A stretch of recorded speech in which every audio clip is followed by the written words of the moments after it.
¿Qué tal? ¿Cómo les va? Terminamos una semana más aquí en la UNAM Responde y nos da mucho gusto que nos acompañen en esta nueva emisión desde TV UNAM de la UNAM Responde para seguir haciendo eco de todo ese conocimiento que se genera en nuestra universidad, en las distintas universidades y que buscan pues dar acompañamiento sí a la comunidad, pero también a la sociedad en general. Quédense con nosotros durante los próximos minutos.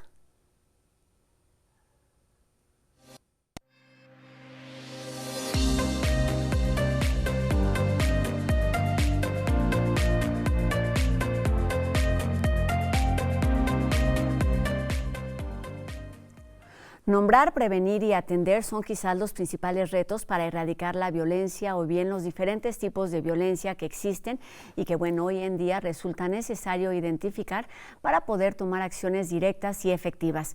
Esta tarde tenemos la posibilidad de cruzar el Atlántico para escuchar a la psicóloga y activista que dio nombre y apellido al tipo de violencia que busca dañar a la mujer a través de sus seres queridos, principalmente de sus hijos. Nos referimos, por supuesto, a la violencia vicaria y para ello saludamos a la distancia a Sonia Vaccaro, psicóloga clínica y también perita forense. ¿Cómo estás, Sonia? Bienvenida a la UNAM Responde. Muy buenas tardes.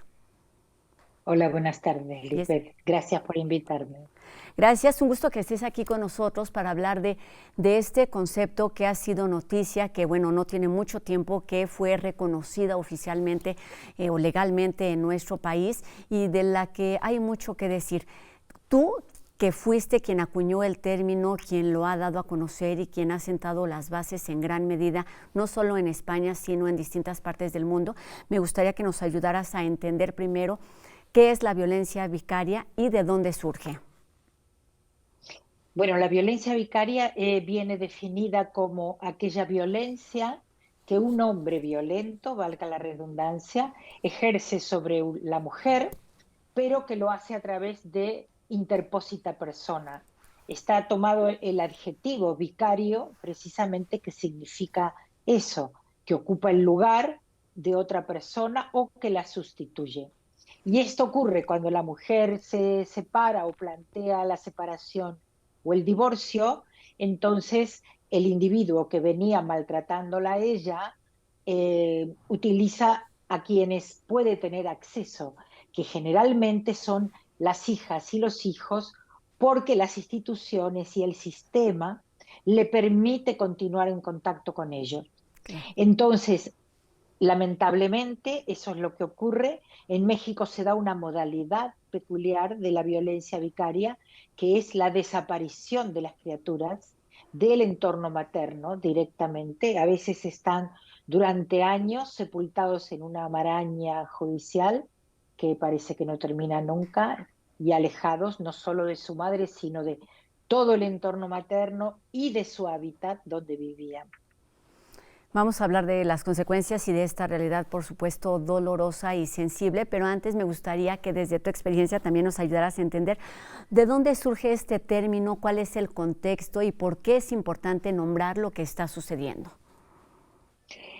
Bueno, el marco teórico de la violencia vicaria es la violencia contra la mujer o la violencia denominada de género.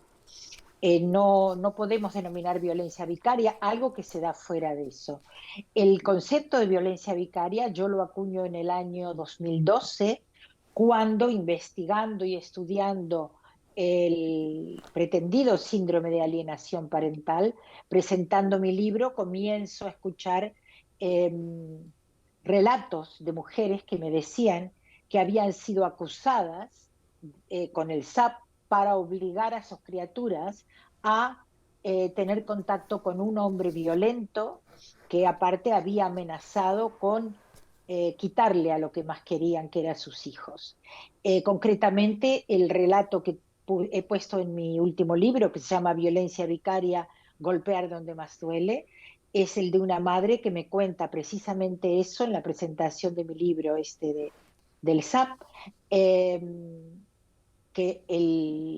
este individuo violento terminó asesinando a su hijo, cuando ella había dicho todo el tiempo que él la había amenazado con eso, y sin embargo no le quitaron ni las visitas ni la custodia al padre. Me cuesta decir padre, padre es otra cosa. Y entonces a raíz de eso comencé a prestar mucha atención en los relatos que muchas mujeres que ya se habían separado de individuos violentos me decían que ahora él había comenzado a maltratarla a través de sus hijas o hijos. Incluso algunas me relataron eh, am, daños a través de sus animales de compañía, como por ejemplo secuestrarle la mascota que sabía que ella quería muchísimo, que tenía un gran apego a ella, y asesinarla directamente, o sea, eh, relatos que de verdad me empezaron a dar la pauta que había una nueva forma de violencia que luego me corroboraron otros estudios en Estados Unidos y en Reino Unido, que yo denominé violencia vicaria. En Estados Unidos se denominaron nuevas formas de violencia post-divorcio. El estudio de Reino Unido, que es el estudio comparado que tomamos en España para investigar precisamente la violencia vicaria extrema, que es esta la que tiene la consecuencia de asesinato o desaparición de las criaturas, decía que el estudio de Reino Unido se llamó Asesinos de Familia. Aunque coincidimos en muchas de las conclusiones, por ejemplo, en la que dice que ocurre en todas las clases sociales, que ocurre en todos los niveles educativos, que son individuos violentos, que nunca han tenido suficiente empatía con sus hijos y que buscan primero y principal su bienestar, y los hijos son una forma más de digamos, de hacer valer su narcisismo o precisamente utilizarlos como objetos para amenazar o dañar a la madre. Es decir, es un tipo de violencia que puede tener distintas aristas, distintas manifestaciones, desde las comunes, digamos, hasta las más terribles, como la que nos acabas de relatar, que puede terminar con la muerte de una persona, de un menor en particular. ¿Por qué es importante, Sonia, nombrar? ¿Por qué es importante identificar? Lo mencionaste desde la pregunta 1 y tiene que ver con mirar este tipo de realidades con un enfoque de género, con un enfoque que permita identificar las particularidades de las distintas realidades con respecto a la violencia y las agresiones. Bueno, en psicología decimos que lo que no se nombra no existe. Y decimos que la palabra genera pensamiento y un pensamiento construye realidades. De ahí la importancia de identificar esta violencia en el marco de la violencia contra la mujer, primero y principal porque las hijas y los hijos en un ambiente donde la madre es atacada son siempre víctimas, así lo dicen todos los convenios internacionales. Eh, el tema es que si no le ponemos un nombre, esto queda diluido detrás de un conflicto por la, la custodia, digamos, o un conflicto de la patria potestad, como generalmente se lo ve. Y aquí no estamos partiendo. Por eso yo remarco que tengamos que saber que el escenario siempre es la violencia sobre la mujer, mejor dicho, contra la mujer, porque en este caso la violencia es sobre las hijas y los hijos, pero el objetivo final es contra la madre. Decía que siempre las hijas y los hijos son víctimas, pero cuando están utilizados como objeto para dañarla, ahí tenemos un agravante que nos dice que además están deshumanizados. Por eso estos individuos pueden llegar a tener absolutamente actos aberrantes a cometer sobre ellos. Decía también que es importante nombrarla en el escenario de la violencia contra la mujer, porque de lo contrario se diluye la simetría jerárquica de la cual partimos en el marco teórico de la violencia sobre las mujeres, niñas y niños. No estamos hablando de igualdad de condiciones, estamos hablando de algo que es patriarcal y por lo tanto hay asimetría entre las partes, lo que ha llevado a que la mayoría de los países de Occidente legislen acerca de una violencia específica que se produce en las parejas heterosexuales con un viso sumamente patriarcal, por supuesto, de un hombre sobre una mujer.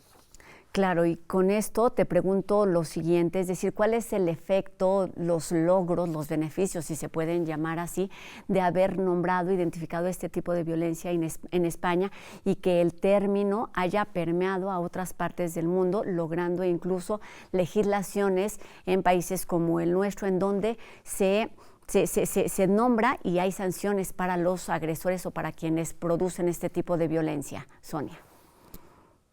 Bueno, precisamente partiendo de la premisa que lo que no se nombra no existe, hasta ahora no se estaba condenando, por ejemplo, los secuestros de los padres que hacían desaparecer a sus hijas o hijos en México, mientras que ahora a través de la legislación de la violencia vicaria como delito, precisamente lo que se ha logrado es que se los impute y se los lleve a proceso, eh, algo que me parece que es un gran avance, pero que eso no lo he logrado yo. Yo solo he acuñado un concepto de un fenómeno observable que puede ser observado.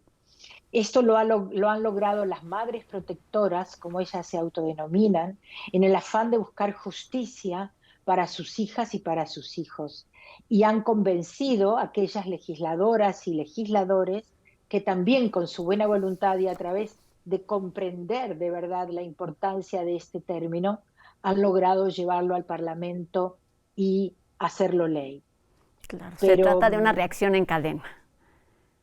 exacto, esto es un trabajo conjunto. Yo solo le he puesto un nombre, he acuñado un concepto, eh, estoy elaborando y he elaborado un marco teórico y continúo elaborando, porque es verdad que en la violencia vicaria estamos como cuando comenzamos con la violencia contra la mujer, donde solo parecía que existían los golpes y las marcas físicas o los cadáveres, lamentablemente. Luego fuimos viendo que había otro tipo de violencias contra la mujer que se daban de modo sutil, que se daban de modo que no dejaban marcas físicas, pero sí marcas psíquicas, y con la violencia vicaria estamos precisamente viendo en este momento solo la punta del iceberg, porque solo se están eh, poniendo en las noticias, desgraciadamente, cuando hay un cadáver de una criatura en manos de un individuo que tenía la categoría de padre, entre comillas, que el derecho se lo reconocía y que luego declara, cuando no se mata previamente, que lo hizo porque la madre no volvió con él. Y esto no son palabras mías, son palabras de los mismos asesinos. Claro, parece que tiene que ser lo suficientemente escandaloso como para llamar suficientemente la atención de las autoridades, pero también de las sociedades. Sonia, para ir terminando el tema, me gustaría que nos hablaras justo de las consecuencias, entendiendo que es un tipo de violencia, de agresión no directa, digamos, como en contra de las mujeres, sino que involucra a distintos actores. ¿Cuáles son los efectos, las consecuencias, sí para las mujeres, pero también para los menores o para quienes se vuelven instrumento, medio de violencia, pero también para las sociedades? Bueno, a ver, para las mujeres la violencia vicaria tiene un impacto tremendamente traumático, porque cuando se da en su forma extrema de desaparición aparte, es muchísimo más profundo que cuando se da de forma del asesinato. ¿Por qué? Porque las mujeres mismas relatan que ellas, mientras no saben qué pasó, están en una agonía constante y cada día. Para las niñas y los niños, ya no hablemos del trauma que produce la desaparición inmediata de todo su hábitat y de todo su medio en el cual estaban acostumbrados, a veces de modo repentino y de irse con lo opuesto, cosa que es tremendo. Criaturas que me cuentan, dejé a mi perrito, dejé a mi muñeca sobre la cama y han tenido, o sea, han desaparecido directamente y a veces con la ayuda de la justicia. En el día a día, la violencia vicaria, como se da, o sea, la violencia vicaria habitual o cotidiana, como la hemos llamado, tiene formas más sutiles, como por ejemplo abandonar los tratamientos en el periodo de visita que está el maltratador con la criatura, hablarle mal de la madre en su presencia y permitir que su entorno lo haga, dañarlo con amenazas de que no va a volver a ver a su madre, eh, mandarle a su vez en ese momento a la madre mensajes de noticias trágicas que pudieron haber sucedido en otros casos de violencia vicaria extrema, para que ella entre en una desesperación de no saber qué le va a pasar. Bueno, miles de argucias y de daños que podemos describir que estos individuos hacen. ¿Qué consecuencias produce? Todo lo que produce un trauma y aparte un trauma hecho por alguien a quien las niñas y los niños consideran su padre, porque lo es biológicamente hablando, o al menos burocráticamente hablando, y por lo tanto eso es algo que no se espera. Entonces vemos criaturas con signos y síntomas de trastorno de estrés postraumático, al igual que vemos en las mujeres, algo que eso es muy grave para criaturas pequeñas. Vemos criaturas con involuciones, con enuresis nocturna, diurna también, con encopresis, o sea, pérdida de control de esfínteres, con todo lo de humillante que eso tiene, porque a veces no lo pueden, bueno, la palabra lo dice, no se puede controlar, y les ocurre en el colegio cuando regresan de estar con ese padre, ¿no? Y que él los lleva, los deja, y allí a veces ocurren este tipo de cosas. Ocurren trastornos como por ejemplo el arrancarse el pelo de las criaturas, la autolisis, el dañarse o producirse cortes. Eh, Ellos dicen que eso es un modo de aliviarse porque no saben cómo hacer para tolerar la angustia y la ansiedad que les produce el malestar, ¿no? Claro, estar envueltos en estas situaciones violentas, complejas y por supuesto muy complicadas. Sonia, ya no nos da tiempo de abordar otros muchos temas que queríamos con respecto a la situación en nuestro país, pero sí, para terminar quisiera preguntarte tu opinión acerca de lo que hace falta. Te preguntaba de los logros y quisiera que nos compartieras cuáles son desde tu experiencia los principales retos. ¿Qué es eso que falta por hacer? Porque si ya está identificado, si está sucediendo, si en algunos lugares se cuentan con leyes, ¿por qué es tan complicado erradicarla o por lo menos sancionarla? Bueno, así como dije que la sanción de las leyes fue algo en cadena, como tú bien señalaste, el cambio y la erradicación de la violencia vicaria también debe ser con la ayuda de todas y de todos. Que es necesario que no solo quede en un papel, sino que eso quede de verdad incorporado en el imaginario colectivo y el imaginario social, que permita que todas las instituciones entiendan que cuando una madre diga, me ha dicho que me va a quitar a los niños y que no los veré más, de verdad se tome esa denuncia como un estado de alerta extrema, como hoy en día podría ser que alguien en el control de un aeropuerto diga, tengo una bomba en un bolso. Claro, En, claro. en ese nivel quisiera que se pudiese dar la concientización de lo que es la violencia vicaria. Sucede en ambos sentidos lo que nos decías hace unos minutos, los pensamientos construyen realidades y pueden ser en el sentido positivo o en el más desastroso y trágico de las palabras. Sonia Vaccaro, psicóloga clínica y perita forense, muchísimas gracias por estos minutos. Nos gustaría contactarte en algún otro momento para hablar desde tu experiencia de la realidad que se vive en este sentido de la violencia vicaria en América Latina y en particular en nuestro país. Muchísimas gracias, Sonia, y saludos hasta España. Claro que sí, y será un placer porque México ha hecho un gran trabajo y solo en los últimos 2 años. Así que será un placer volver a hacerlo. Pues Gracias. vamos a platicarlo pronto, Sonia. Muchísimas gracias y muy buena tarde. Claro que sí, hasta luego. Y bueno, es momento de dejarte llevar y conmoverte con los sonidos del Festival Internacional de Piano 2024 Carlos Salmerón, que promueve la UNAM a través de la Dirección de Música. Del 8 de febrero al 2 de marzo, las salas Carlos Chávez y Nezahualcóyotl del Centro Cultural Universitario son los escenarios para satisfacer a públicos que ya disfrutan de estas notas o bien atraer a nuevos seguidores. Está dedicado este festival a dos géneros emblemáticos de la música instrumental occidental, la sonata y la sonatina. Se trata de una excelente oportunidad para conocer o reconocer piezas de la mano de pianistas de distintas partes del mundo, y el programa completo ya está disponible en la página de musica.unam.mx. Enseguida te compartimos los detalles de la primera edición de la Feria Internacional del Libro del Sindicato de Trabajadores de la UNAM, que se llevará a cabo el 13 y 14 de febrero.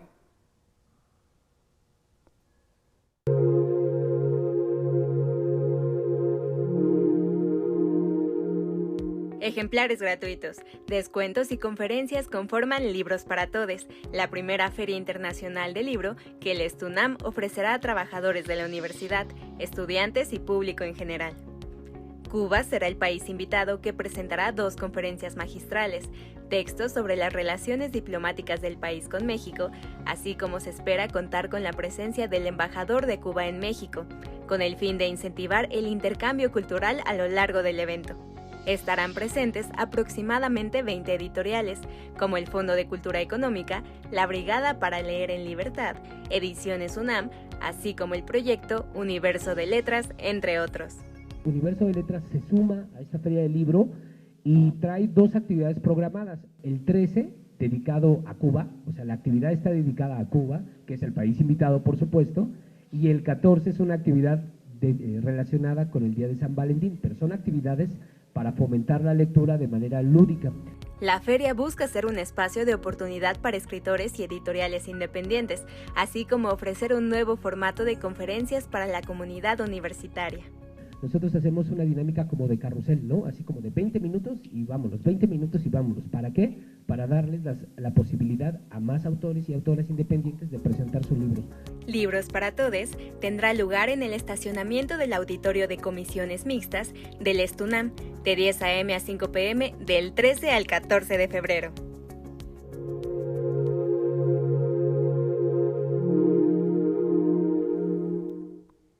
Fertilidad es el tema de la siguiente cápsula de UNAM Global TV.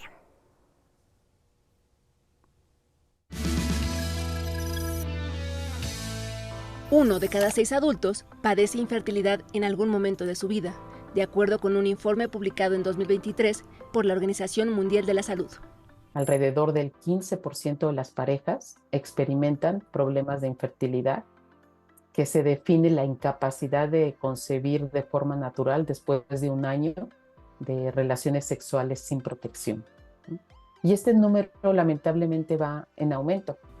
El Consorcio de Fisiología del Espermatozoide del Instituto de Biotecnología de la UNAM busca respuestas. Nosotros estudiamos al espermatozoide, estudiamos cómo nada, ¿no? Cómo sobrevive en el tracto genital femenino, porque tiene que sobrevivir muchas horas o incluso días, que pareciera que es algo muy fácil, pero cuando uno lo estudia y lo analiza, realmente es un proceso complicado. Un hombre produce alrededor de 70 espermatozoides por segundo.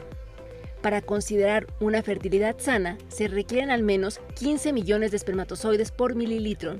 Un eyaculado puede tener 500 millones de espermatozoides, sin embargo, al sitio de la fecundación llegan nada más cientos.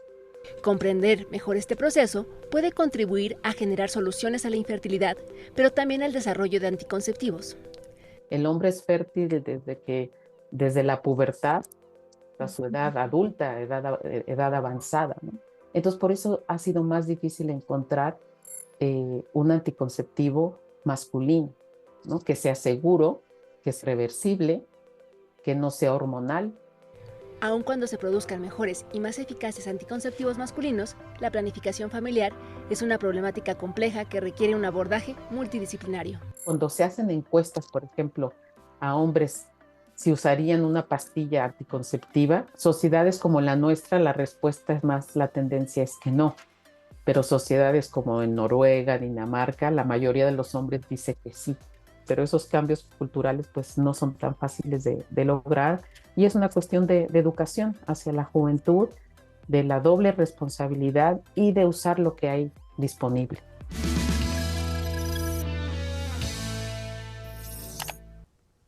Te recordamos los pasos para seguir con la señal de TV UNAM.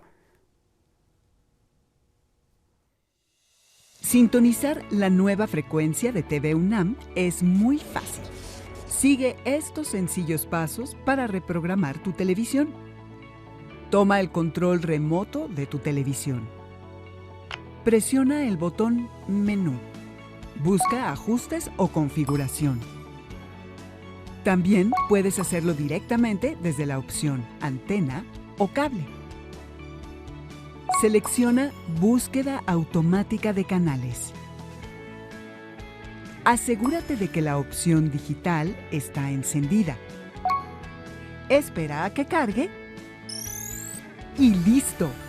Disfruta tus programas favoritos de TV UNAM por el 20.1 con mejor calidad y mayor cobertura. Si tienes alguna duda, pregúntanos a través de nuestras redes sociales. Así terminamos nuestro programa de hoy, agradeciendo a Ricardo Iturbe su participación en la interpretación de lengua de señas mexicanas y agradeciéndoles a todos ustedes que nos hayan acompañado esta tarde y a lo largo de toda la semana. Les recordamos que nuestras vías de comunicación están abiertas en todo momento para que nos hagan llegar sus dudas y sus comentarios. Nos vemos aquí el próximo lunes en una nueva emisión de La UNAM Responde, 2:30 de la tarde por TV UNAM. Mi nombre es Rosa Brizuela. Adiós.